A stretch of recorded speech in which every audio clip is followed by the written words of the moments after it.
Dragonfire podcast. It's our first episode of 2024. I'm Nathan Colombara. I'm a reviewer and blogger at the Before We Go blog, and I am joined, as always, by my host, James Doolan, the author of No Heart for a Thief and its sequel, No Safe Haven.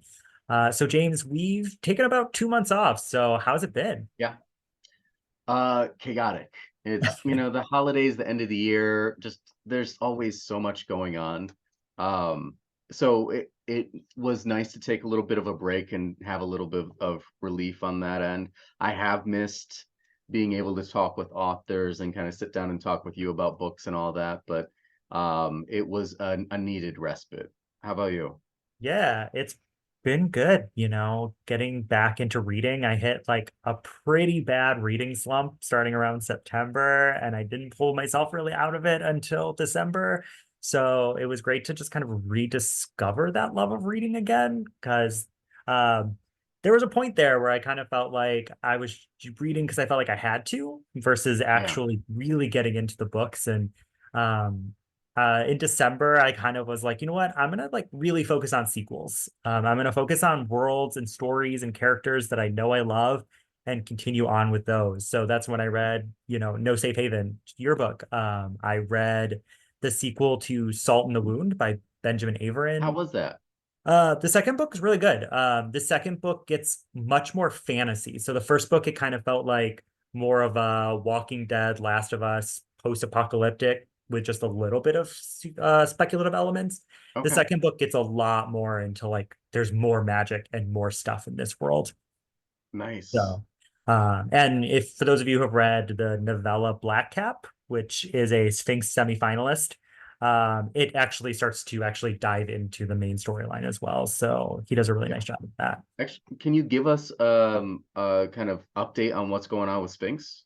Yeah, so we wrapped up round one in mid-December. So all of our judging teams narrowed the 100 books down to 25. And so we now have 25 semifinalists.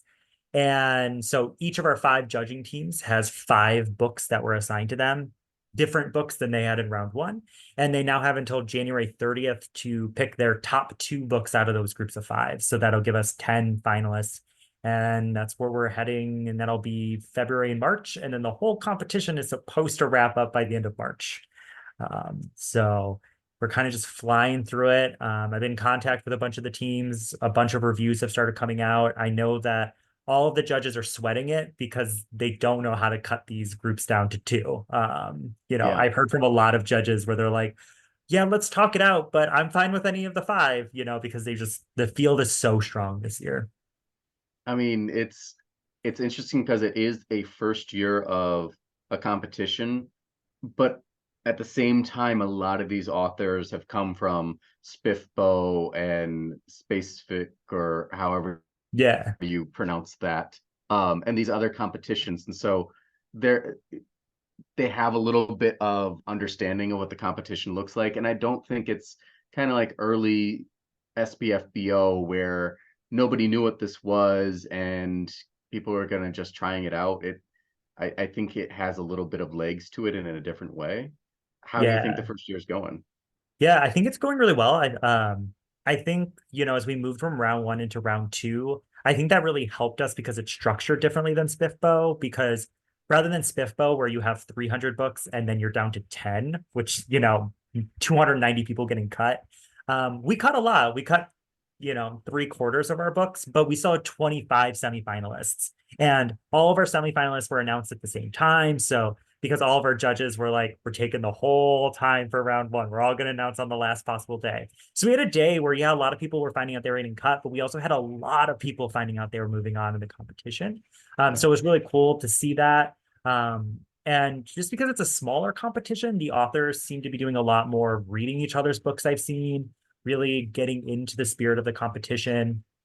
So it's been great. I'm hoping that in future years we'll be able to continue to grow, maybe not the number of books each year, but at least start getting bigger in terms of more people talking about it, because FIFBO's had 9 years now to build Yeah. Facebook groups and people actually knowing what the competition is. And we're still trying to build that momentum as a competition.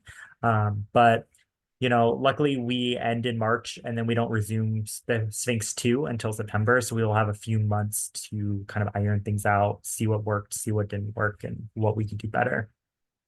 Oh, Yeah. overall, I think it's from the outside, it looks like it's working pretty well. There are Yeah. definitely a lot of novellas that I want to check out. Um, this year has been I've never read a novella before this year, and so I've definitely fallen into like I don't know if love yet, but a heavy interest, heavy infatuation with novellas. Like it's so much easier to get out of a reading slump with a novella or try something out. And so I've really enjoyed being able to do that. Um, so and it's the first time I've tried to write a novella. Yeah. So Yeah. like novellas have been a big part of 2023, I guess. Yeah, that was me like 2.5 years ago, where I was like, like let's try out some of these novellas. Because before I was always the like bigger is better kind of reader. I think every fantasy reader goes through that stage or phase at least once in their life. And then I was like, no, these short books are actually really, really cool. And so that's why we started Sphinx to kind of highlight this form that I still think gets punished. If you look up most novellas on Goodreads, they don't have as high scores as novels. Yeah. I think that there's still this perception that they need to be longer or better developed. And I think a lot of what the reviews from Sphinx are showing is that that's not always true.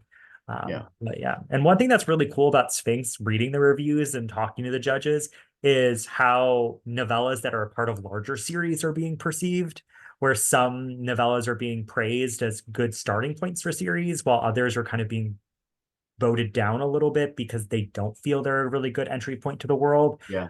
So I think it's also really interesting to think about that, especially as more authors are writing series that are a mix of novellas and then the full novel experience. I think another knock against a novella, I think, is trad pub doesn't know how to deal with novellas and how to price novellas. So you look at something like Murderbot, which I had been really interested in starting, and you see that it's 5 or 6 novellas, I think. Yeah, Um, maybe even more than that now. and each one is priced like it's a book that's 400, 500 pages. And Yeah, so you're like, oh, in order to read the same amount of pages, I could buy one book or I could buy 4 or 5 books that yeah. will cost 4 or 5 times the amount of money. Um, and so I think Trad doesn't know what to do with the novella in terms of marketing and publishing it and pricing it. Yeah, I used to, when I first started reading both the Wayward Children series and Murderbot, I would always wait for them to be released on Book Outlet before I found out that Book Outlet is really racist. Uh, Oh, okay. yeah, I I heard didn't that know that. like really bad to like workers and some racial issues popped up. So I don't really buy from them anymore, since I've heard all that chatter. But I used to wait because like I can't spend 18, 19, $20 on a novella. I would wait till they were $6, when Yeah, they got remaindered or whatever. And now that's what the library is for me. I yeah. always, I'll jump on Libby. I'll wait till they come out there because yeah, I'm not spending that kind of money. And I think Tor is starting to figure out that people aren't willing to do that, especially Tor.com, because they're starting to do a lot of reprints and where they'll put like 3 or 4 of the novellas in a series together in one book for like $20. Okay. Yeah, so I've That started makes a to lot more notice sense.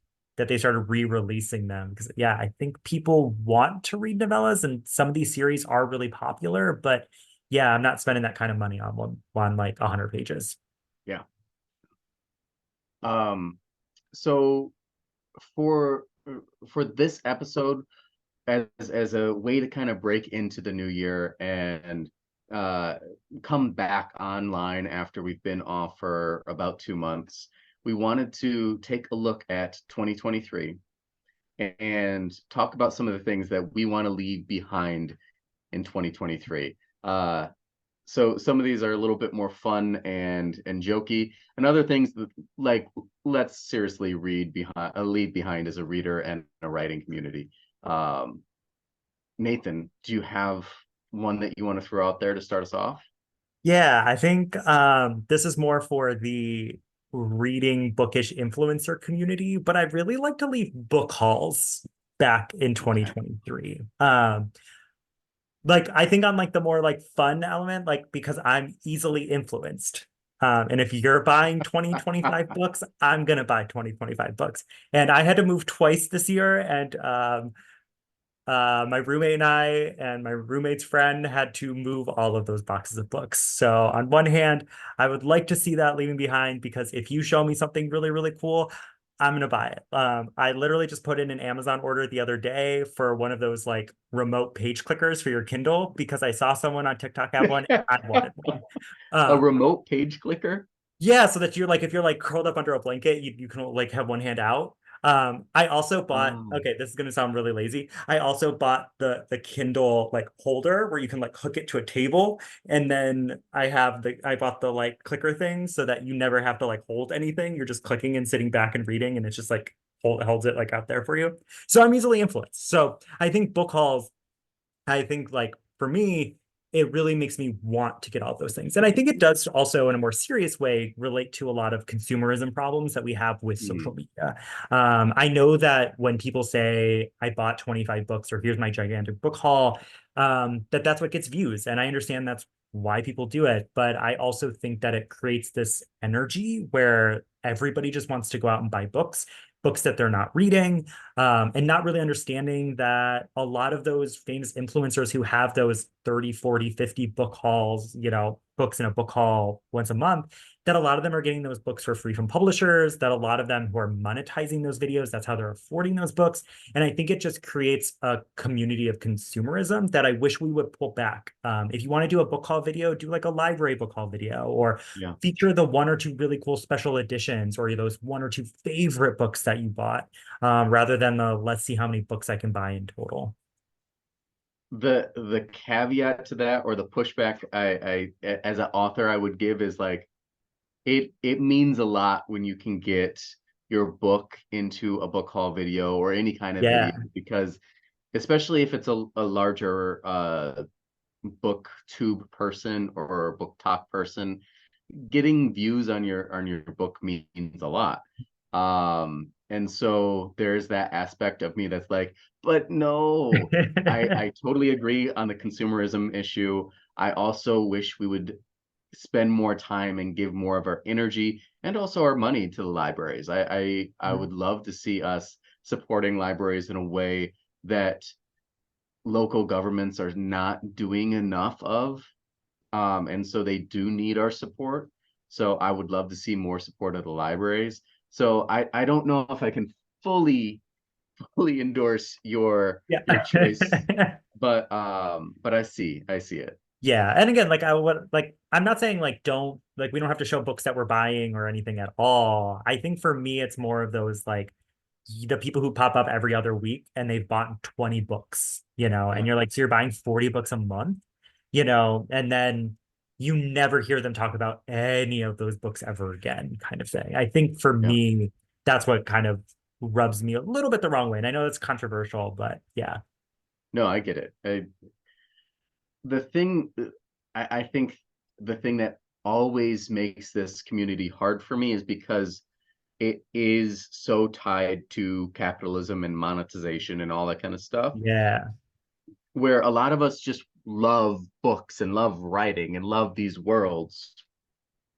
There's also a certain element that that is really dedicated to trying to make money off of that love. And I fully support people getting paid for their labor. I also don't think that rabid consumerism is a good part of our community. And so that feels weird to say as somebody who's trying to sell their books. Yeah. Um, but I'm more interested in people reading my stories than I'm interested in selling the books. Um, and that probably comes from a privileged place of not needing these books to sell in order to bring in my paycheck.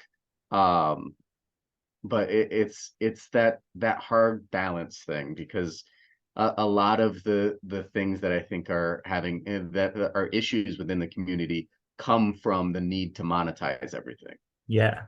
which leads me into my one of my things we need to leave behind as an author. um every time, or most almost every time I log on to Instagram, I have, in this order, somebody has liked about 30, or about like 10 of my pictures, or my uploads, my posts. Then they've clicked on to friend me, and then they have a message in my inbox offering to sell me a review. um I am done with soliciting reviews. And the it's really, it's predatory for a lot of indie authors, who are especially hard up for reviews, and they're not able to get their books out there in terms of the name of their book and get reviews on Goodreads or on Amazon. They're struggling. And then you have this person hopping into your inbox, and then the next day you have the same thing, and they're all offering, from $10 to $30, we'll give you a review. And these aren't well done reviews. They're reviews are supposed to be good pitches for your book, because they're coming from readers, they're coming from a good place, they're coming from somebody who wants to talk about a book, not from somebody who has been paid $15 to go through this book and write a paragraph on it. And so I would love to read that and leave that kind of reviewer and that kind of practice behind in 2023. I don't think it's going to happen. It also, like, when I hear authors talking about this on social media, it also makes me self-conscious because even today I followed somebody and then slipped into their DMs and was like, "Hey, can I have a review copy?" And it's not like I was expecting money. All I was like is, "Hey, Yeah. you give me the arc, I'll give you a review," and that's it.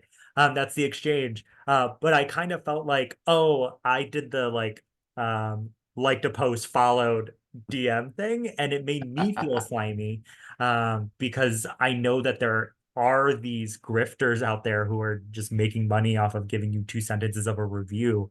And so, yeah, I was like, am I doing something weird here? And then I was like, I mean, no, but yeah, it even makes me feel uncomfortable as a reviewer now because I know that I'm getting lumped in broadly with all of these other people. Well, I think it makes the community a less safe space, because you have reviewers like yourself who are honestly trying to contribute to this community, um, by reading books and talking about them. And you're not looking for anything special. You're looking for a review copy, and authors are 100% willing to give out review copies for that reason. It's just, on the back end, we've had some people who have been duplicitous about that. Yeah. And uh, the worst of all is when they ask for a review copy, they try to come across as a legit reviewer, and then they come back asking for money if you actually want a review after you've already sent, especially a physical copy. And so there's just some negative actors in this space that are making it hard for authors and reviewers to interact in a trusting manner. Yeah. Yeah. And also kind of the reciprocal of that. Other thing we can leave in 2023, this wasn't on my list, but we'll talk about it because we're here. Um, like authors sliding into reviewers' messages and being like, my book's on Kindle Unlimited. And it's like, okay, I don't have like I personally don't have Kindle Unlimited, Yeah. and then if you're like, hey, I don't, they're like, well, then you could buy it here. Like, it's fine. Market your book on social media. Talk about Yeah. where people can buy your book, but like, don't message me privately and individually trying to sell me your book and then ask for a review in exchange. 100%. Actually, so just so the audience knows, I went on Twitter and I asked for people to give me some feedback on what they thought of this question. What should we leave behind in 2023? And a bunch of reviewers said similar things. David Walters from Lord TBR from FanFi Addicts, said something very similar. He has a lot of people who don't do any research, who just slide into his DMs asking for a review, then telling him that they can go buy his book or read it on KU. And it's not a good practice. Um, actually, I've experienced it not even as a reviewer, but just as somebody in this community. The expectation on a lot of these platforms is if you're followed, you follow back. And I have learned not to do that because there are some people you follow back immediately. They're in the DMs going, buy my book. Like, I don't know you. I don't know anything about your book. This is not a way to market. So let's leave that kind of marketing and soliciting behind.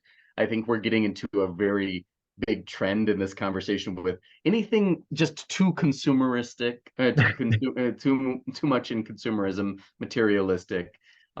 This way that turns reading into 100% about the money uh, Yeah. is something that makes this community worse off than better off. Yeah, definitely. Um, so maybe I'll take a step away from that. I'm sure we'll get back to that in a second, but um, I want to leave behind clickbaity questions. Mm, So the people that will post, are audiobooks reading? Is romantasy actually fantasy? Do are prologues a good thing? Like these questions that are asked every 2 months that end up stirring up conversation, and it's the same conversation again and again and again.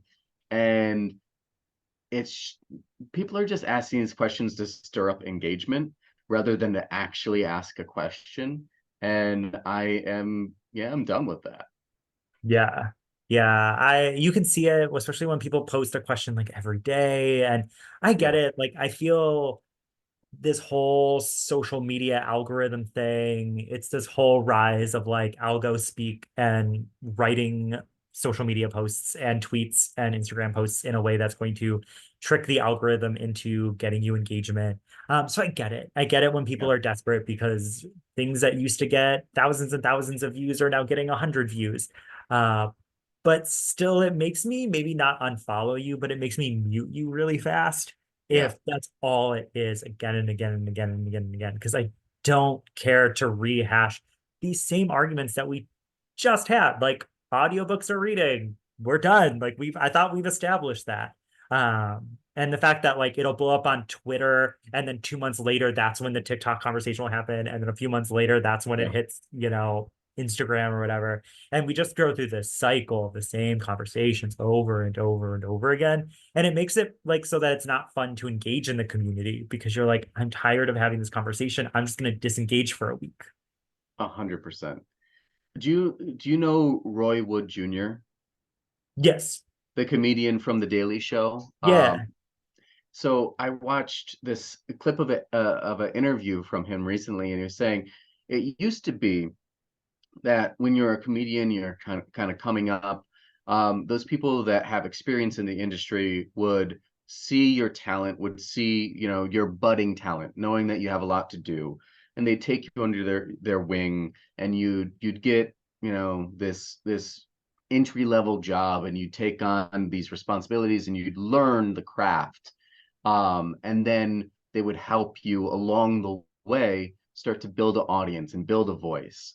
And nowadays, that's not happening. What's happening is they're saying, "Oh, you have an audience. Come on, then I'll take you in." And so there's a lack of this building of craft. There's a lack of community. There's a lack of just this idea that talent needs to be fostered in those people that are coming up the ranks. And I think that has a lot to do with this idea of I need engagement, I need engagement, I need Yeah. engagement, because I know from querying a few years ago, which I did for a little bit, agents ask what are your social media handles. They'll ask how many followers you have. They'll ask about these things, and when you ask in like agent AMAs, they'll say, "Oh, that doesn't matter," but it 100% matters. And that is a very frustrating part of what is becoming a huge part of not only the publishing industry but entertainment in general. It's the Mhm. followers come before the talent. The followers come before the craft development, and so that's a big reason why we see all these awful clickbaity questions because it's trying to build up some kind of engagement, and it's just unfortunately for the people, it's very false engagement. It's very Yeah. poor engagement that people aren't going to come back after that question to see what you have to say about this amazing book you read. They're going to write you off as the audiobook question person. Yeah. Yeah. And yeah, you definitely see like even like publishers, especially I've seen like Orbit especially seems to be like chasing big social media followers and self-pub books that are blowing up on TikTok. So you definitely see some publishers definitely chasing that. So I get the pressure to have Yeah. thousands and thousands of followers, but at the end of the day, you know, I'm on social media. I mean, I'm on the reviewer side, so I'm not making any money off of it. So for me, it's about a community, and I don't really care if I have 3 followers or 5,000. I want to make sure that those are people I want to engage with, and that people aren't just there to sell me something, and that I know that most of my followers are probably porn bots at this point. But I don't, but like, I'm not, I don't care because I'm only like, as long as the people that I want to talk to are there, Yeah. that's what I care about most. Don't worry, Nathan. I'm not making any money off of it either. Okay. Um, So do you have a next one for us? yeah, it kind of goes along with that. I'm gonna say, can we leave Goodreads behind? Can we officially just kill Ooh, Goodreads? I feel like this year, every time there was a scandal that involved the bookish community, whether it was yeah. the reviewers review bombing their fellow authors, whether it was giving 1-star reviews because a publisher denied you an arc or whatever, it has to do with Goodreads. Like Goodreads is the center of all the cesspit of terrors that is in this community. And I think that I feel like Storygraph at this point is good enough. I feel like it's a good enough alternative. And I really wish that we would just dump Goodreads and its Amazon overlords behind as much as we possibly can, because I think that there's better spaces and there's better reviewing platforms. And the only reason I still post on Goodreads is because I know that it's still big. So Yeah. if I'm doing an arc review for an author, I feel like I have to, but I don't really engage with the platform anymore other than just dropping my reviews. I will say that I was turned off by Storygraph when they integrated AI into their system. Okay, yeah. Um, so I've I used to be a big proponent of Storygraph, and then I saw that they integrated AI into their system. They offer you the option within a book to generate a AI description of the book, which I really don't feel comfortable with. Yeah. And so I have definitely backed away from them. I agree. Goodreads is awful. I also wonder what amount of what you're saying when a lot of these scandals come back to Goodreads are less because it's a horrible platform, which it is, but more so because it's the central platform. Yeah, Like, yeah, yeah. would this be different if it was on a better platform that is the central platform? I think you'd still have review bombing. They might have better systems to deal with review bombing. Um, but I think you see it on Goodreads because it is the central platform that everybody uses. Everybody in big quotation marks. It's just the place to go. And as an Yeah. author, it means a lot to be able to get enough Goodreads reviews. I mean, uh, authors celebrate their first 20, Mhm. 50, Yeah. whatever ratings. Um, because it's so important in order to be able to get your book out there. So it's a really important marketing platform. I wish they would put some money into actually updating it and Mhm. moderating it and doing something with Yeah. it.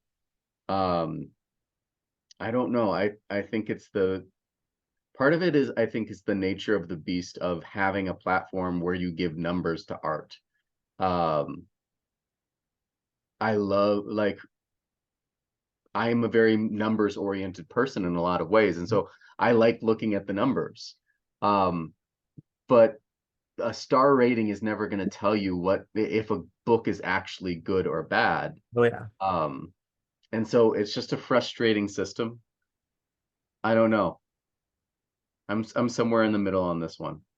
Yeah, I think like for me, like the where I've run into AI and Storygraph, it doesn't bother me quite as much because it feels like it's so like secondary.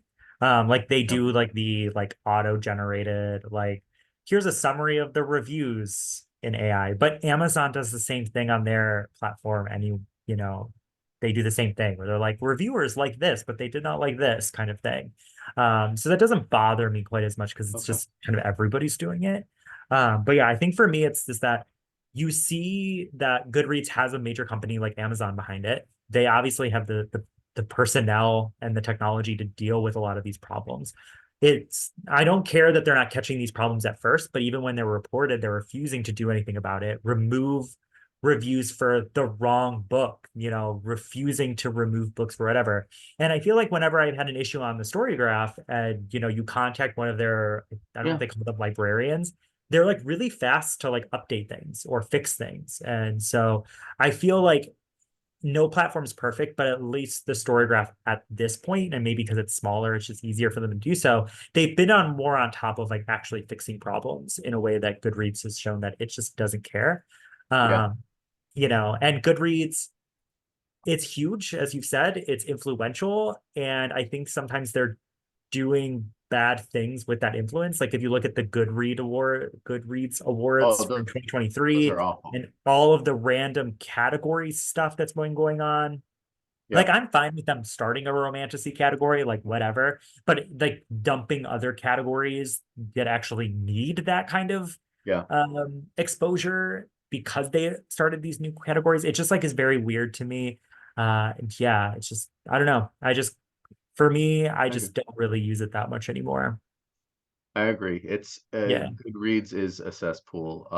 And I will also agree with you that Storygraph is so much better at being responsive. They've always been responsive to me. I actually reached out to them earlier this week because they had an old cover of my book Yeah. on uh, on the page for it, and so they were able to replace that really easily. And it's been months, and I've had a review on No Heart for a Thief that was 1 star. I haven't read this book. like like obviously this can't be a good review. And they're like, yeah, we're not taking that down. Yeah. Um, it at the end of the day, it's not that big of a deal to me.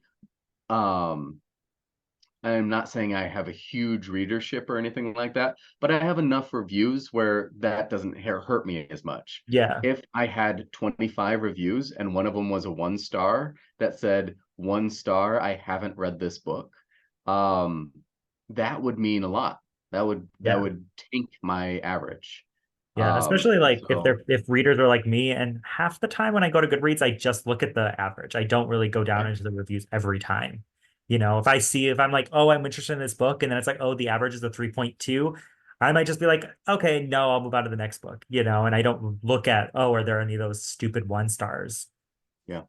Yeah. What I will look at actually, and this is what I like, and this would be about any platform, is if I like a reviewer, I will look at what books they have read, and I will like look at what their opinion of books is. If I think our tastes align somewhat, Mhm. I will look at that. So that is something that's helpful, but I think that's something that's offered on most platforms. Yeah, yeah. All right, next one.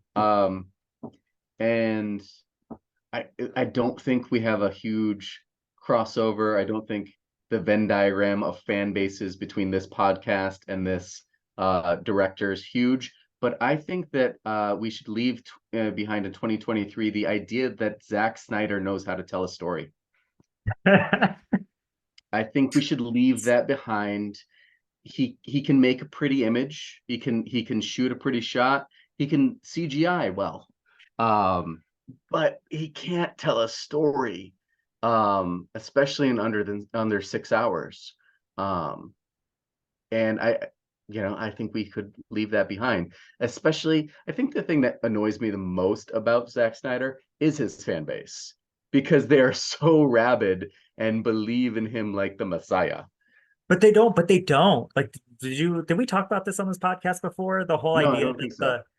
the whole Snyder cut of Justice Mhm. League, like all of those were bots that like Warner Brothers got like into this like $100 million duped. by just it was all bots. Like there's articles online about it if you look it up Oh, about how really? like if you actually look at how many of those were posted by genuine people, it was a minuscule number. Because I, Minuscule. I posted just a, a a very small comment about not liking Rebel Moon and thinking it was a bad movie, and I definitely had Snyder Bros in my comments, like Yeah. arguing with me about not being able to understand what a good story is. Yeah, they Um, exist, but yeah, there's not as many of them as you would think, and how really, many movies he gets to make and how much money he gets to spend on them. You would think that he's a huge like director with like a huge following, and he's yeah, not. interesting. Have Yeah, you seen Rebel Moon? I haven't because everyone's told me that I could just watch Star Wars and I would get the same story. It's I would argue it's not watch Star Wars. You watch Star Wars, you watch Seven Samurai, you watch some scenes in Harry Potter, so if you watch enough different popular media and just feel like slam it all into the same place and then remove any character personality from those in the movie, then yeah. Oh, and there's add a little bit of Inglorious Bastards in there as Okay. well. Yeah, Yeah.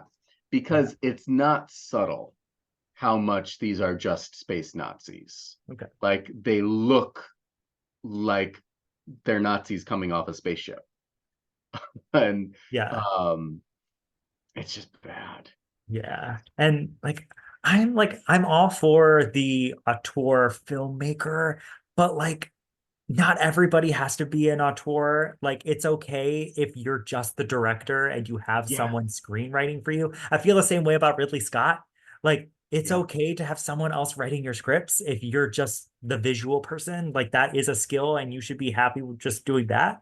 But this idea that everybody has to be the director plus writer plus producer plus cinematographer, like no, only a few people actually have that all of those skill sets. yeah, yeah. I think he would be an amazing director of cinematography. Mhm. Um, he's not a good writer. Yeah. So Sorry, Zack let us Snyder. let us know in the comments below how much you hate us because or hate me specifically because I hate Rebel Moon. Yeah. You want to take us off to the next topic? Yeah. So this one is more about like also TV and movie based, but I want to say like I feel like we should make it illegal for them not to release movies for tax breaks. I Ah, really don't understand how the US government keeps that line open. Like, I don't know. If I was the US government, I'd be like, like, we're gonna close that loophole. Like, you can not release the movie, but we're not giving you this tax break on it anymore. Like, you can't just write it off and write it down because you decide not to release Batgirl or not to release the was it the Coyote and Acme movie, or because you're just like eliminating entire series and movies off of platforms. I just feel like we should leave that behind in 2023 because it's kind of become a problem. And like every time I want to watch something, I'm like, where do I watch it? Why is it not available? So I think we definitely need to leave that behind. so you expect the US government to eliminate tax loopholes for rich people? I mean, I don't expect them to, but I would want them to. Okay, very different Yeah, things. yeah, yeah. Because Uh, I think the US government is perfectly aware that this is a very ridiculous thing that's happening. But the people that do it have really big pockets and probably make yeah. the right donations. Because like when Warner Brothers was just doing it, we were all like, "Oh, that sucks." And then all of a sudden, Disney started doing it, and then every other platform started doing it. Um, and then I'm like, I feel like it's happening too much, and I don't want it to.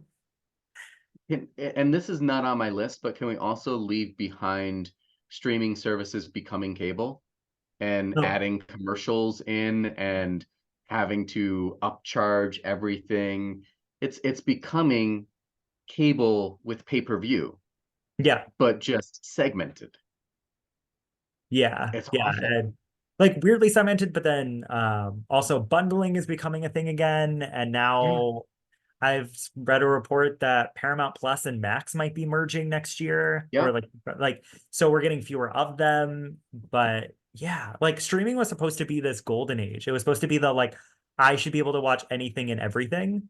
Yeah. Uh, and I can't watch anything. Like I've been watching Monarch on Apple TV, like the Yeah. Godzilla King Kong universe show. And I was like, oh, you know what I'm in the mood for? I want to go back and watch like the the first Godzilla of this MonsterVerse, like when it came out in like Yeah. Yeah. 2014, not streaming anywhere. Like it's a Warner Brothers movie, not on Max, you Yeah. know, not on Apple, even though they have the TV show. And I was like, how can like the only one I can actually stream is King Kong versus Godzilla, or Godzilla versus King Kong. Yeah, I'm like, You it's really become need to a get that hellscape title up there. right. You Oh, really need to get that title right. It's an important movie and um, give it the respect it deserves. the Godzilla movies are my mom's favorite movies, and Oh, really? not that she would ever listen to this, but if she was, she would come at me for getting that wrong. Yeah, my parents will battle because my mom is like Team Godzilla and my dad is Team King Kong. And like over the holidays, like we weren't even watching the movies and they'll bicker about it. Really? I've Yeah. heard that the new one, the Godzilla minus one, is Oh yeah. amazing. I want to see Yeah. that. I wanted to see that one too. I think it's not in that same continuity. It's like its No, own thing, but I think that actually makes it really cool. Because the American movies are really good spectacles, but they don't really have the point that the original no, Godzilla was supposed to have about, it being an atom bomb allegory, things like that. It is just a spectacle. yes. So I Um, did mean to get around to watching that one. I think there are so many things we could leave behind. We're just getting into, we can also leave cinematic universes behind and tie-ins. The idea True. that um the Korean show Squid Games, the idea that Squid Games was remade into a reality TV show game where people are actually competing for money is like so missing the point. Oh yeah. And then Netflix being like the point of Squid Game was not capitalism. And I was like, it wasn't? Like, don't try to gaslight me. Like the idea that this game show that was horrific and was an allegory for all the pain and suffering that impoverished people go through, and then you're like, let's have some poor people on. Yeah. They'll tell their stories about why they're on to make sure that their mother can get a heart transplant or whatever, and then you're gonna go like, okay, compete for money, and it got great views. Yeah. How? How? I I don't know. I guess like the point to wrap up this segment is like we're just leaving capitalism behind in 2023. Like everything we were talking about is like if we didn't have capitalism, things would be better. Yeah. I mean, another one of mine was like leave behind undercutting protests like the St. Martin's Press. Yeah. There's so many, especially white influencers that are just like, it doesn't bother me that racism is rampant in this press and they're not addressing it. Yeah. I'm going to go ahead and talk about them all over social media. Um, so yeah, capitalism is the enemy of this segment and your lives. Yeah. Sounds good. But with that, should we move into Dragonfire? Yeah, if you know, if we haven't let our politics slide into this enough, let's move into Dragonfire. This wouldn't be the first episode we did that, so who cares? It may be the most blatant though. Maybe. I don't know. We've had some pretty fiery conversations in the past. Okay. Okay. Yeah. I'll have We'll to see. We'll listen to see. our actual episodes. All right, we'll do Dragonfire. All right. Welcome to our first Dragonfire segment of 2024. Dragonfire is a segment in which we go through a few questions and we try to make rapid fire responses. We'll throw up a clock for fun and we may agree, we may disagree. Hopefully we'll banter back and forth a little bit and have some fun with it. This is just supposed to be fun and games and talk a little bit about what we love, what we dislike, what we think about fantasy and genre fiction inside and outside of books. So let's get going with our first question of Dragonfire for 2024. What is a TV show or movie that you wanted to rave about or complain about in 2023 that you couldn't because of the strikes? What do you Yeah. think, Nathan? Yeah. So just to catch up our listeners really fast, James and I decided that during the dual writers and actor strike that we wouldn't be talking about any struck projects. So pretty much for most of our podcasting year last year, we weren't talking about TV or movies. But the one that I want to highlight is an animated show called Scavenger's Reign on Max. And it is an adult science fiction drama about a group of people who get crash landed on this mysterious alien planet. And I think it's eight, like 25-minute episodes. So it's a quick binge, if that's your thing. But this show is one of the first sci-fi projects in which an alien world actually felt alien to me. It's mostly about these people just kind of dealing with this alien ecosystem and the weird plant life and animal life. And you've got like this like frog thing that can like take over people's bodies and mind control them to do their thing. And you've got just like weird drug plants. It's one of the coolest viewing experiences that I've ever experienced. You kind of feel like you're in a fever dream the whole time. There's a lot of body horror as part of it, but it's super cool. If you're someone who's like not really into animated shows, because you always think that they're going to be like stupid things like Family Guy, this is definitely not that. And I definitely highly recommend it. And I know based off of our earlier conversation that Max isn't necessarily the most trustworthy of streaming services. At the end of the 8 episodes, all of the character arcs are pretty much wrapped up. And so even though they hint at what a season two will bring, and based off of, I don't think it's popular enough to get a season two, but you're not going to be like left, oh my God, I can't, like, I wish I never even watched this. So Scavenger's Reign on Max, it's pretty good. It's been on my radar, but I haven't gotten into it. Um, so I guess one of the shows that I just loved so much and I was so rabid in consuming was Shrinking on Apple. So this is just, it's not sci-fi, it's not fantasy, it's just a kind of a dark-ish comedy that is written by the one of the guys who plays Roy Kent, the guy who plays Roy Kent on Ted Lasso. And it's just so well written and the characters are so interesting. The jokes hit with me. I really enjoyed it. So it's one of those shows that I find that are so infrequent that don't cause a whole lot of drama that make me tense and anxious, but it's just funny. It's deeply personal and it tackles some hard stuff, but it tackles it in a way that it doesn't feel like any drama is being drummed up. Yeah. Yeah. And I will say, I know it sounds stupid, but I feel like Apple TV might be the best streaming service that's around right now. I feel like their hit rate is really high. I think quality wise, yes. The amount of things they have is very few. Oh, yeah, yeah, yeah. Yeah, Yeah. it's definitely curated.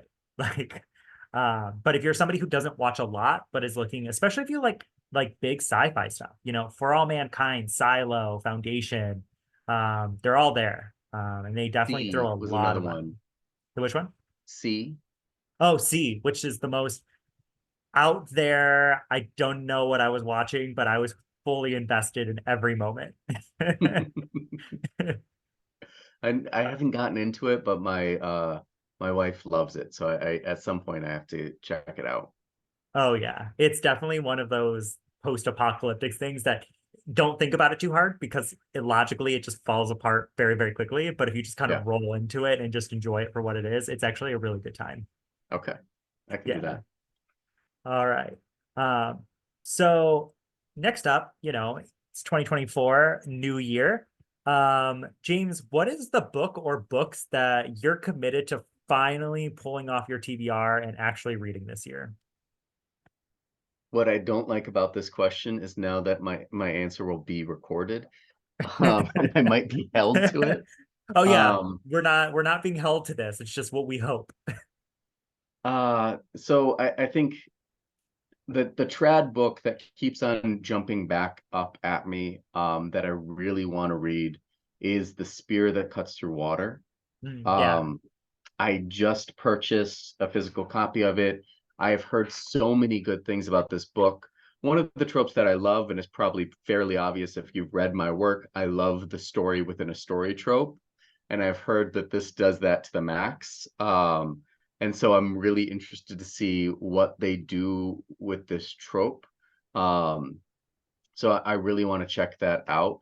And we were talking about this a little earlier. I really want to give some time and see if I can find some time to get into H.C. Newell this year. She has 3 books out.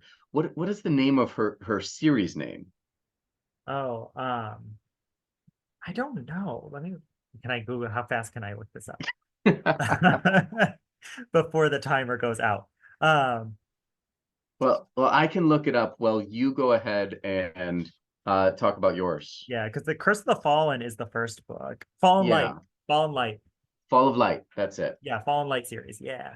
Yeah. Um, yeah, so I think the two that I have at the top of my list are Son of the Storm, um, Okay. which is an African-inspired fantasy, and then The Jasmine Throne by Tasha Suri, Mm, which is Indian-inspired. Both of those have just been kind of hovering around for a while. I think that they're both kind of like the chonky epic fantasy that I keep putting off. But I'm definitely invested enough to be like, I'm definitely doing it this year. I mean, I've just been telling myself that for a year or two now that I'd finally jump into those ones. I've heard super good things. They both have sequels out. They're both wrapping up their trilogies this year or next, and I really want to get to those. Um, and then, yeah, I guess the only other thing would be finally getting to some sequels that I keep putting off. So I have to read the sequel to what is that? It's the Cursed God series. It's like, what does it start with? The 11th Hour? Is that the first book in that series? Um, oh, yeah, Trudy Skies. I Yeah, forget. yeah, and I read the first one, loved it. Okay. Have to get to the second one. And then The Liar's Knot, the sequel to I have to read the sequel to The Liar's Knot by M.A. Carrick, which I also read over a year ago and loved it. It's just sometimes when you get those series where all of the books are like 700 pages long, it's hard to fit into your TBR, and so you just keep Yeah. pushing them down. I have a hard time with sequels. Like I keep on reading the first book in a series, and there are so many books that I've loved that I need to come back to. I want to come back to Fevered Star, the follow up to Black Sun. I want to Mhm. come back to the sequels to Lies of Locke Lamora, because I loved the first book. I really enjoyed that book. Um, but I keep on moving on to the next of a first in a series. Yeah, that's my problem too. Especially since like most of the time what I'm getting arcs for are first in a series. So you always want to make sure you're catching up and keeping up on those. And Yeah. then you never continue with it. And then after a while, you're like, I don't even remember what happened in those earlier books. So I always feel the same way. And if you're new to this, we are going over our time on every one of these questions, it looks like, and that is, that's what we do. So, welcome. Yeah. The next one is the age old, and this is probably falling into one of our leave behind in 2023 Yeah. questions, the reoccurring question of should we judge a book by its cover? Yeah. And I think like for this one, I know the answer should be no, but the answer is going to be yes.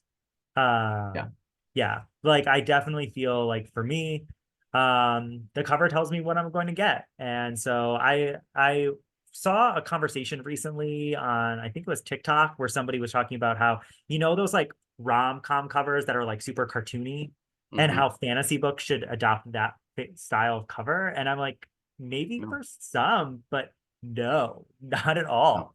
no. I don't think that's the right vibe. I don't think that's the right thing, but I definitely think that I'm going to judge a book by its cover, both in the sense that I want it's going to tell me what I'm going to expect in the book, but also because if your cover looks like everybody else's cover, I'm not gonna remember it, right? Because like a lot of the Yeah. time when I'm trying to decide what book I want to read next, it's like, oh, I saw that being talked about on Twitter 17,000 times, or I saw that on Instagram 17,000 times. And I feel like we're hitting this area where like maybe a year or two ago we had this like great renaissance of like cover diversity, and now we're kind of all aggregating back toward the mean, where I feel like every cover starts to look the same again. And as the Yeah. reader, that means that your book's not standing out because I can't tell that book from that book when I'm, scrolling through my social media feeds. And I have a similar answer, like, no, we shouldn't, but yes, we're going to.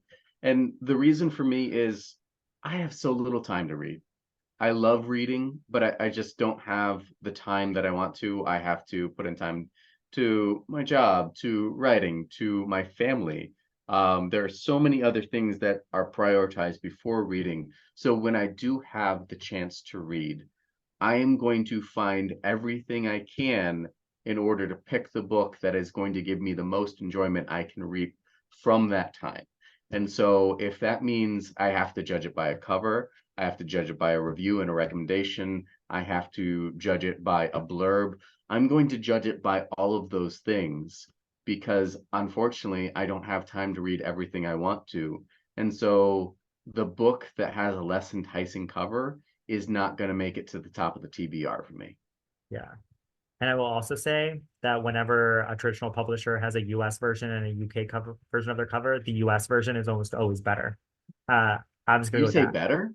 I think the US version is almost always better. There are some that are not. Like I Hmm. know before we started recording, we were talking about you reading the Dandelion Dynasty. Yeah. Those US UK covers are gorgeous. But I would say in most cases, I don't like the UK covers, which means they're probably doing something right because they understand the cultural differences that are leading me to think that. See, I think the exact opposite most of the time. I think a lot of the UK covers are better, especially in like Sanderson's work. Um, Oh, the like the white the covers. white minimalistic Yeah. covers that he has that have these splotches of color, I think those look really cool. They've become a little bit too played out now, because a lot of people have followed up on that trend, but I think a lot of the UK covers end up looking better to me. Yeah. See, I'm um more about the US maximalism on their covers, I will say. But if you feel that way, get something behind you on the wall when we're recording. okay. Because we're All doing, right. for those of you who are on the podcast, I have a clutter of bookshelves Yeah. with a Lego Batman plushie that I stole from my kids, a random painting, and a bunch of stuff behind me. This And Nathan has a a beige white wall. wall, which means because see, I'm not into the consumerism thing. I'm not Oh, influencing you to buy anything because there's nothing on screen. oh, okay. All right. So next up, what piece of media would you like a redo on? This would, in this case, the original project would never exist, but you would have a full other chance to do it better. It can be the same creator doing it again. It can be a new creator or team behind the project. So, James, which project would you do a full redo on? I think this is probably this we'd lose some good things, but I think overall it would be better if we did a full rehaul on the Star Wars sequels. Um, I loved some things about The Last Jedi. There were a lot of cool things in The Force Awakens. The Sky what was the last one? The Rise of the Skywalker Oh, yeah, yeah. was awful in my opinion. And I think the thing that really made this trilogy not work is they didn't have a cohesive story to tell through the three movies. A trilogy, in my opinion, should be a story told in three parts. This was three different stories told in very strict segments that don't talk to each other. And they don't feel like the same characters. They don't feel like there's any kind of arc. They feel like like what they were, which is a director comes in, sets something up, another director has something different to say, Mhm. says that, and then another director tries to say something different than that second director, and it just does not work. Yeah. So I would love to see what could happen if one team carried a sequel project through its conclusion. I would be fine with the same actors. I thought the actors were amazing. I thought the writers and the storytelling and the directors didn't do their job. Yeah. Um, so for my pick, and I say this with like the most kindness and empathy possible because I'm saying this in a positive way, not a negative thing. I would say um like Rebecca Roanhorse's Earth in the Sky trilogy that starts with Black Sun. Oh, I think that the world is amazing. I think that her overall story arc is one that deserves to be told, and I think it's great. I think the execution has been more than iffy in across the two books. I think enough mistakes have been made that have just been compounding, and I don't know if she's going to be able to fix it in book three. But I think it's one that I want her to redo it. I don't want someone else to redo it. I want all of that, all of book one and book two to go off the table. No more Black Sun, no more Fevered Star. Let's start over. Let's not get the baggage of some of the misplotting in Black Sun, some of the nothing that happened in Fevered Star. And I want to redo because it's a series that I'm kind of mid on, but I gotcha. want to love more than I do. And I think a redo would make it better. Interesting. Because I loved a lot of things about Black Sun. Um, I loved the characters. I loved a lot of the writing. I was not so big on the ending. I don't feel like it came together with enough of the promise that was built up in the rest of the book, but it gave me enough that I really wanted to continue with the series. I for some reason I thought it was a duology. No, there's one more coming. Like, yeah, because the second book didn't wrap everything up, and I Okay. think it's coming this summer. I think it's called Mirrored Heavens or Mirrored Heaven. I've Okay. seen the cover floating around, and I think it's coming out this summer. Gotcha. All right. Yeah, You want to take away the next, or it's my turn. yeah. Um, we're back onto some media. What is the worst superhero movie that has ever been made? All right. So mine, I like it's just because I personally have an axe to grind with it, and I know objectively it's not the correct answer, but it's the answer I'm going with, and that's Doctor Strange in the Multiverse of Madness, and that's because Oh, they ruined Wanda's character. Like, I Wanda was my favorite MCU character. I've died on this hill before that WandaVision is the best thing that MCU has ever done, and then they destroyed her character there in a really sexist way. And then they started talking about how the people who created that movie didn't even talk to the writers of WandaVision. So there was no even conversation between those two properties. And I think that I just hate that movie so much because even though it's not the worst movie objectively in all parts, but they just did such bad character assassination there. It was just sloppy character work and sloppy character arcs.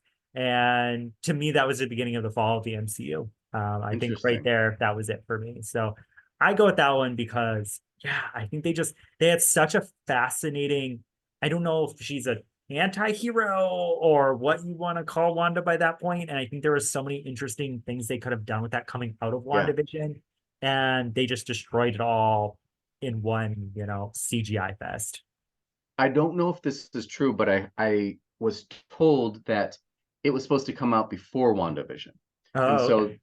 that the events of Doctor Strange were supposed to lead into WandaVision. So her character breaking was supposed to be the lead into WandaVision, which I think would have told a very different story. Yeah, yeah. Um, because I think Doctor Strange in the Multiverse of Madness, isolated from the rest of the MCU, was a fun movie. Oh, yeah. Uh, and I think there are a lot of different answers to this. You could say like Batman and Robin, and go back to the bat nipples on the suit, and Arnold Schwarzenegger's Mr. Freeze. You could say a lot of different things, but the movie I have an axe to grind with is Thor: Love and Thunder. Um, I loved Ragnarok. I think that they did a really smart thing with Thor's character where he was he started off as this kind of manic pixie dream girl kind of character in the original Thor. Um, but he was super serious, and then the second Thor was just so forgettable. And then they had this reimagining of Thor where he had more humor, but at the same time there was a lot of heart that anchored that humor. There was this back and forth with Loki, and there was this seriousness. He wasn't a stupid character. And then I think they tore that apart in Infinity Wars, and I think that they completely destroyed his character in Love and Thunder. Yeah, it was an example of how the MCU just has flattened every character into being a Yeah, little like person that just does quips. yeah, Because like at the beginning of the MCU, you had some characters who did that, but you had like Captain America and Thor and Iron Man. They all had very distinct personalities, and now yeah. it's just like a joke factory.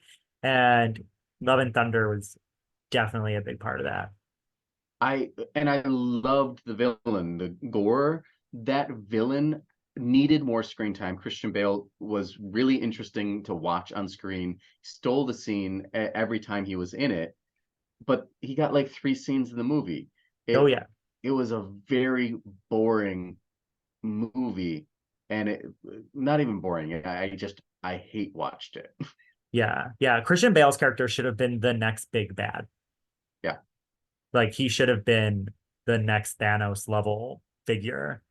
And then the MCU wouldn't be in the problem that they're in now. But the idea of a character so upset with gods for their inaction that he's going to take them to task is really compelling. And it was really well told when he was on screen. Yeah. And then it just fell apart because it wasn't given the time or the attention it needed. And instead, you just wanted to joke and then bring in Jane Foster in this random arc that didn't feel like it had the weight it needed. Yeah. So. All right. So we have one last question, and that's design a book. So combine one writer's plotting or their story arc, one writer's prose, and one writer's characters. So, James, what do you got? So this is kind of a hodgepodge, and I don't know if it would work, but I think it would be really interesting. I recently finished The Grace of Kings by Ken Liu. I think it was a really interesting story, but it was told in a way that I think a lot of people wouldn't necessarily connect with because it was told very distantly. For me, it felt like an oral telling of a fantasy history that was taken very seriously and at a distance and didn't really get into the character uh, motivations and drivers, and you weren't in their head as much. I think he would be amazing at plotting this really epic world, this really epic series written by N.K. Jemisin. I think she has the ability to communicate really intricate plots in a really cool way with just really beautiful craft and prose. But not only that, not only is a craft and prose beautiful, but I think she does it in a unique way every time she takes on a book. So I think that would be really cool. But the character work I want is Robin Hobb. Um, I don't know if there's anybody who does characters better. I know a lot of people love Joe Abercrombie's characters. They're very fun, but I don't think many people can write a character with as much humanity and interest as Robin Hobb. And I think sometimes that's where I fall out of love with N.K. Jemisin. I don't necessarily connect with her characters in the same way. I think they're sometimes a little bit too thematic heavy and they're not as person heavy, if that makes Yeah. sense. Yeah. I totally agree. Um, yeah, I agree with you because I also went with Robin Hobb's characters because of course you have to. Um, Yeah. and I put that in with Fonda Lee doing the plotting because Ooh, I okay. think Fonda Lee can balance like deep characters, but keeps the plot moving in a way that sometimes Robin Hobb just likes to sit with Yes. things for a little like too long. Like I still remember the third book in the Farseer trilogy, and I'm like, how much longer do we have to walk up this road? And I feel like Fonda Lee wouldn't do that. Um, and for prose or the writing, I chose Susanna Clark. So like Jonathan Strange and Mr. Norrell and Piranesi, mostly because I feel like Susanna Clark still respects her characters and she still gives a lot of humanity and empathy toward her characters.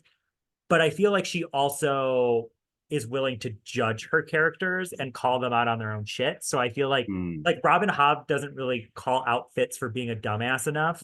And I feel like Susanna Clark has a little more of that like clever British wit to her okay. writing. There's a little more of that like iciness to it that I feel like she would still be like, okay, Fitz has a reason for doing these things, but she wouldn't just like let him wallow for as long. So I feel like she would kind of do a lot more for Robin Hobb's characters to just like kind of keep things moving. So I think that would be my perfect book.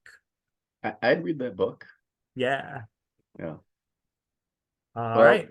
that was our first Dragonfire of 2024. We definitely rambled on for long enough.